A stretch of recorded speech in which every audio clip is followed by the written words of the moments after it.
So, hello, Professor. Thank you for speaking with me.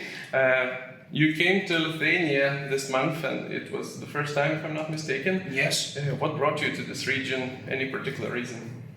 Well, I'm interested in seeing as much of the world as I can. We had the opportunity to do a European tour. I very much enjoyed touring through Eastern Europe the times I've done it. And so we had been to Lithuania and the opportunity opened up. And so that was the generality of the reason. So, you know, when you plan a tour, there's a variety of considerations that go into it. The theater has to be available, it has to be of the right size, and then it has to be available when you're near so that you can sequence it. And so there's lots of considerations for which routes, you know, which countries might be taken. And I indicated to my agents as well that, you know, I would like to spend more time in Eastern Europe. The reason for that was that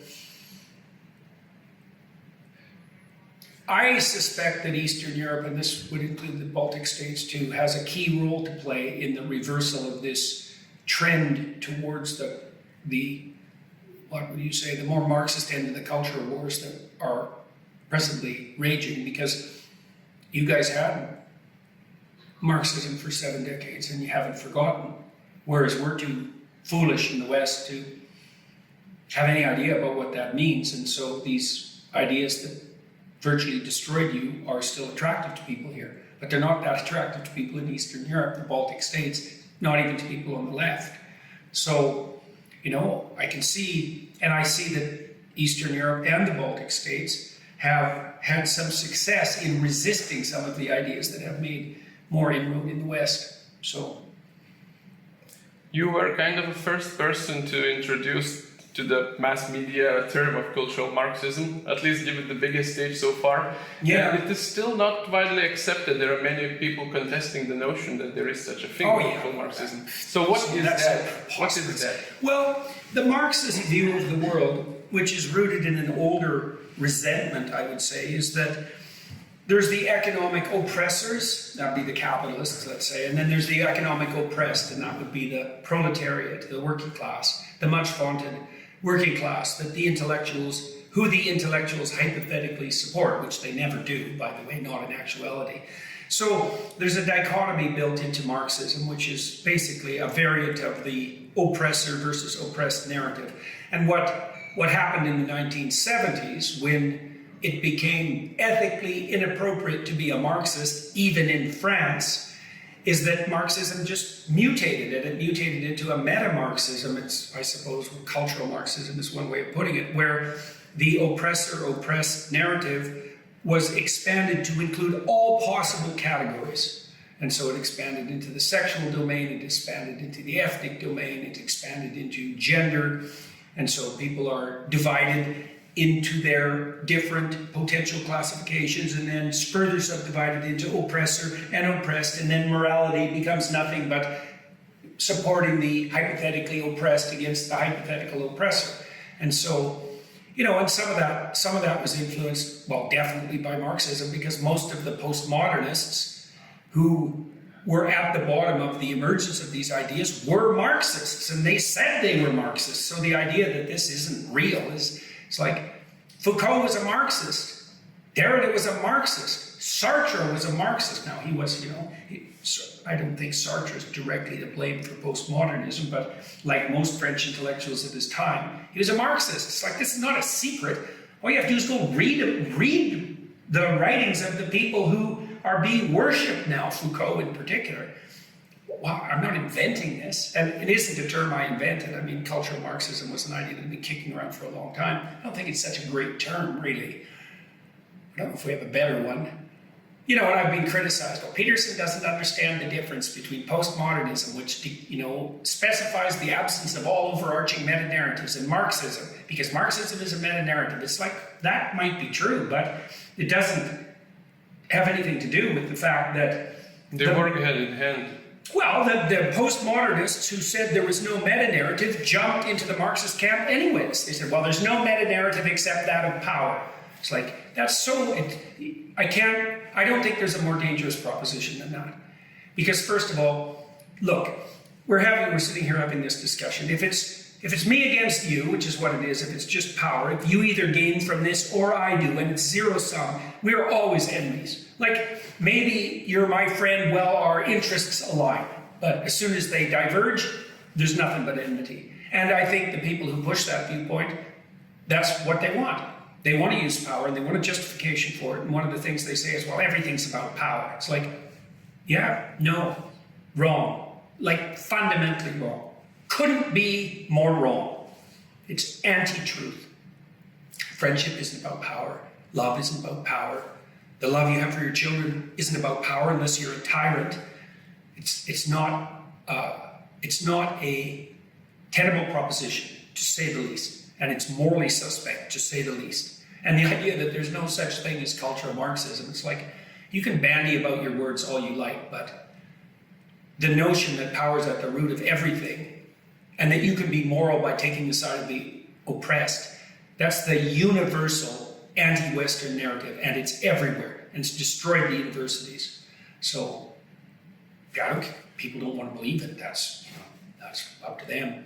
Traditionally minded people, at least in our region, used to think that the problem is liberalism. Yeah. And now we talk about Marxism, yeah. and that confuses them. So how do we recognize Marxism in practice? It's quotas, it's hate speech. How do we recognize? Marxism always divides people up into groups. As soon as you see that, as soon as you're dealing with someone who proclaims that the core of identity is some group affiliation, doesn't matter what it is, ethnicity, gender, sex, race, socioeconomic class, it's those ideas, the ideas that possess them have essentially been derived from the Marxist presuppositions. The liberals, the classic liberals, tend to concentrate more on the individual, the atomized and isolated individual. They tend to see the individual as constrained by the state, by all social relationships. It's the individual striving to be free, to gratify their,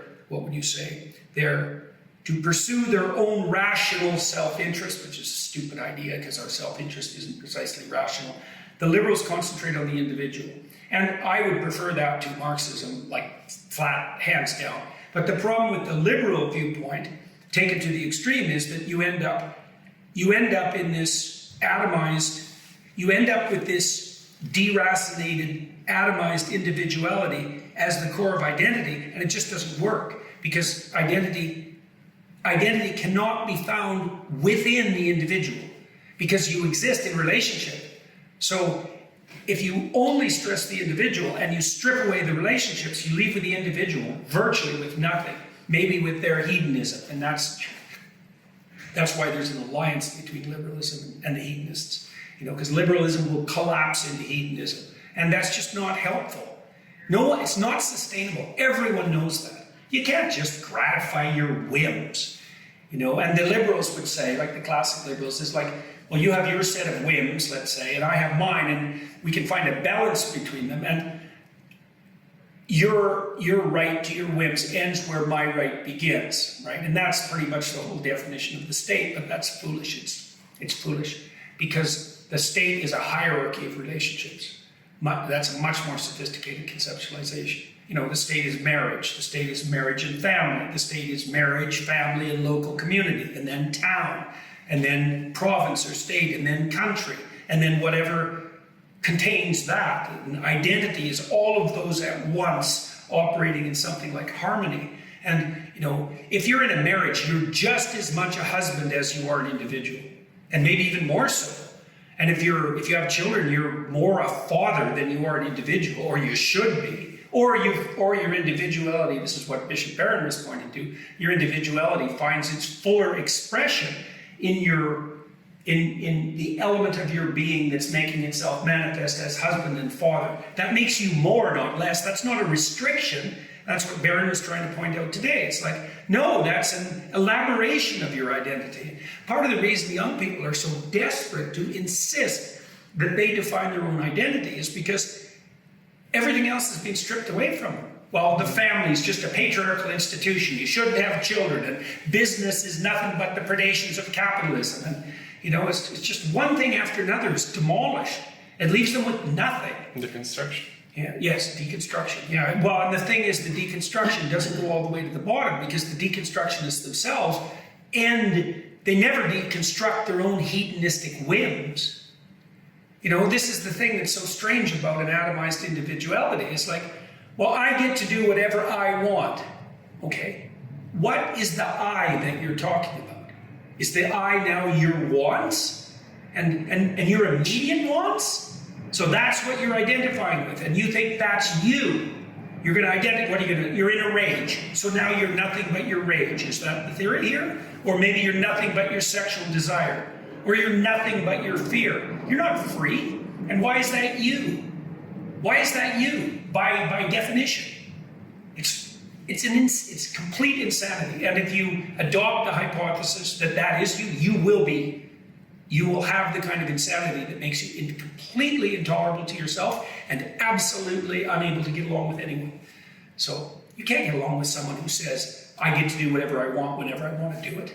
Like, no one wants to be around someone like that, you know. You want someone who, at least, optimally, you'd want someone who treats you better than you treat yourself. That'd be a hell of a good thing to encounter. You know, optimally, that's what you'd want. So, you know, and you kind of strive towards that in a marriage, because if you have any sense and you love your partner, and this is the same with the relationship you have with your children, it's very frequently the case that parents will love their children more than they love themselves. Now, maybe it shouldn't be that way. You know, maybe they should have more regard for themselves. But at least they find a higher order of being in the love that they have for children. One of the things I saw that was so remarkable when I had little kids is that, you know, even the roughest guys on the street, you know, broken people. You know, I walked into a bank one day. There was this drunken guy, street guy, you know, in the corner of by the automatic teller, you know, and I brought in I think it was my son, and my son's a real nice kid. He was only about 3, a very innocent, you know, happy kid, and the guy just crumbled and hit himself. He was so ashamed, and you know, that's almost everyone is their better self around children. You know, you have to be one bent puppy to not have your better part come out when you see little kids. You know, there are people like that, but thank God they're not that common. And so we find our better self in the service to others, clearly. We even know this technically. So there's no difference between thinking about yourself and being miserable, technically. If you do statistical analysis and you look at the relationship between emotion and cognition, one of the best signifiers of misery is self-consciousness. They're the same thing. So as long as you're obsessed with what you want, you will be utterly miserable. So, you know, where kids are taught in school all the time now, well, you know, who is it? Who is the state? Who, you know, is there any authority that should be allowed to regulate your sexual conduct? No, it's just me. It's like, fine. If it's just you, you're doomed. You're done. It's not a good mode of being. And that's, you know, that's part of the manner in which liberalism becomes decadent, because it strips the individual of the community relationship, and you can't do that. We're so social that you can punish psychopaths by putting them in isolation. Right, so you take the worst people, the most antisocial people, the people who rely on power more than anyone else, and you want to punish them, you make them be alone. Right, that's how social people are. So the idea that we're autonomous individuals, you know, that's just, there's nothing about that that's true. We can be, imagine the state is extremely well set up, you know, so that the traditional relationships are thriving, the family's intact, the local community's intact, everything's working. You could be free, you could be an autonomous individual within that, right? But that means all those other things are working. And we almost did that, you know, like, it's even now, we've got most of that, you know, in a city like Amsterdam, Montreal, you can walk around at 3 in the morning, you're perfectly safe, you can pretty much do what you want, go what you want, but God, man, a lot of work went into that. It's very unlikely. You know, I lived in Montreal, and women could walk around at 3 in the morning in the roughest neighborhoods, really no problem. It takes a lot of social organization to provide people that much freedom. You know, it's very unlikely. And the liberals took that for granted. Or they said, well, you know, all the social relations were nothing but restriction. That's what Rousseau would think. You know, man is innately good. and it's only society that corrupts them. It's like, yeah. You gave me a lot here. You were the one who called pronoun laws totalitarian, and that was also quite a shock for many people. Yes. How can we call things, practices, laws totalitarian in democratic societies? What's totalitarian about that law? Well, a constitutional democracy, there's limits on what the majority can do. They can't transgress against your intrinsic right. And the most intrinsic of the intrinsic rights, I think it's even above right to life, is right to speech, right to freedom of speech. And why? Well, it's not so you can just shoot off your mouth and say whatever you want to say. It's because no one can think otherwise. There's no difference between freedom of speech and thought. They're the same thing. We're thinking right now, you and I, having this conversation. If I'm not free to speak, I'm not free to think. And if your citizens aren't free to think, your society will die. Because thought is a substitute for death. We think so we don't die. So as soon as the government steps on freedom of speech, it's like, nope, you've overreached your boundaries. That's part of the idea that the government has to exist within a domain of intrinsic rights. Well, why? It's not because the state grants you your bloody rights. It's because the state itself can't exist. The state will not maintain itself if it's composed of citizens who are forbidden to think. Like, it'll just ossify and collapse, just like you will if you stop thinking. So, when my government said, here's words you have to say, it's like, no,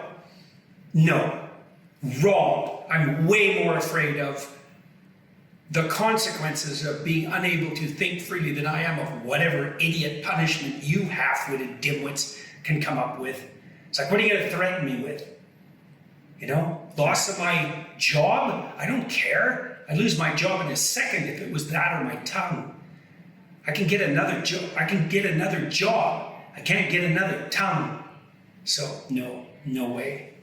And I was right about that too. I told the goddamn Senate back in 2016 in Canada that their idiot legislation would produce a psychological epidemic. I told them that straight out, and that it would affect young women. I knew it, because I knew the literature. And that's exactly what's happened. So, I don't regret that for a second. Bloody Trudeau. In a sense, it changed the world. We are here because right. Isn't that so strange? It started things. Yeah. Well, and everyone said to me, "You're making a mountain out of a molehill. Like, why? What do you have against trans people?" It's like, I don't care. What's my attitude towards trans people? It's something like, look, I'd rather you didn't, but if you're an adult, you can go to hell in a handbasket any way you choose. Right? That's your issue. I think it's a dreadful error, and I can't imagine how that's going to work out for you. And I'd rather it didn't happen, but, in that sense, I'm a liberal. It's like... You are? Well, in that sense, it's like adults, you have to provide... Adults have to be not allowed. Adults, you can't tread on the domain of your freedom. And so that means people have to be free to make dreadful mistakes. And,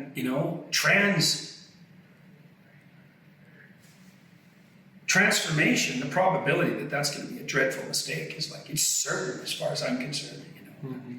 It's not because I'm prejudiced. Jesus. I suspect that I've dealt with a broader range of people than like 99.9% of anybody you'll ever meet. I had all sorts of people in my clinical practice, like a very wide range of people. So it's not prejudice, it's sympathy. These trans kids would come up, and, well, you're interfering with us, and you're interfering with us. Like, no, you have no idea what you're doing is going to do to you. You have no idea. And I know what it'll do to you. It's like, I'm not your friend I'm not your enemy because I oppose the way you're destroying yourself. That's not an enemy. You're hurting my feelings. It's like, well, you're destroying your body permanently. You're paying butchers to do it, right? Yeah. The person who opposes that is your friend, even when you're not being your friend. So, brutal. You mentioned that post-Soviet countries, Central Europe has experience of Marxism in practice. And now in the wake of Marxism again that we talked about here, do you see like this region, peoples, nations in this region has like some mission, duty to talk about it to the world? Definitely.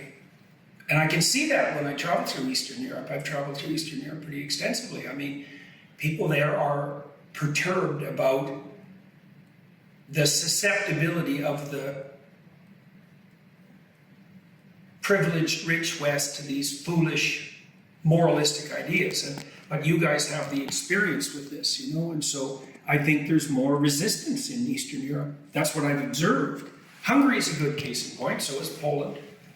You know, and Hungary has been pilloried completely everywhere in the West. I mean, I've got in trouble just because I've gone to Hungary, you know, and talked to officials there. You're talking to the fascists. It's like, well, you know, they don't look as much like fascists to me as you look like communists to me. And maybe I'm wrong, but yeah, but I don't think so. Now, you know, I know that, you know, there's still plenty of corruption in Eastern European countries, even by Western European standards. And so I'm sure that in Hungary, for example, there's no shortage of corruption, but that doesn't mean that what the Hungarian government is doing is essentially fascist. And it certainly doesn't mean that just because the Hungarians aren't fond of idiot Western communists. So, no. And I really like the president of Hungary. I think she's deadly. I really like her family policy too. I think she got that exactly right. And it's a major step forward. So I think the Eastern European countries have a real important role to play, you know, because they could be the place where Western civilization makes its real stand. So, and I think that's happening to some degree. So more power to them as far as I'm concerned. Can we say that ARC is meant to help Western civilization make its stand?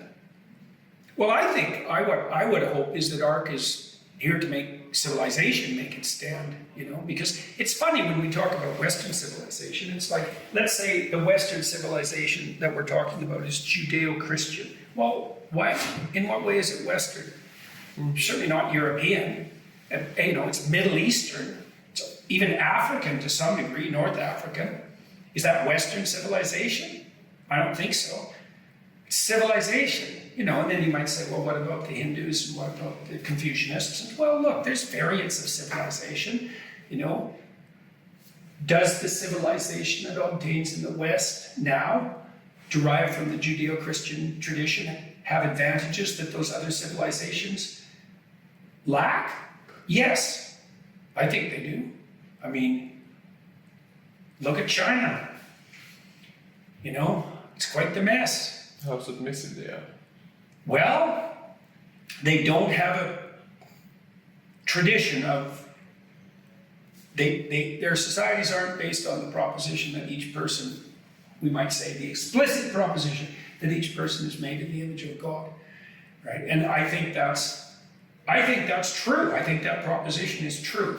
I think it's true in that if you accept that proposition and you act it out, there isn't anything you can do that would set your life in more order than that.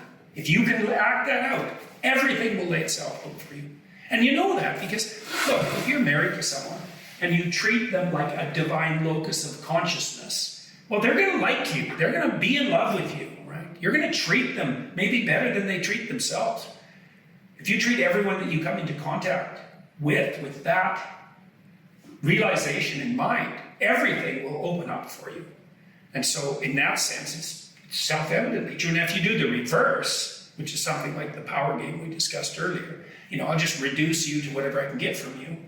Well, maybe I can fool you once, you know, maybe I can steal what you have, but it's not going to work if you're interacting with me twice or 3 times, you know, and then I'll turn you from a potential friend into an enemy. You collect 100 enemies, see what your life is like, or even 1. You know, you make an enemy at your peril, especially a real enemy, because a real enemy will light himself on fire to singe you. You don't need many people like that around before you're in hell.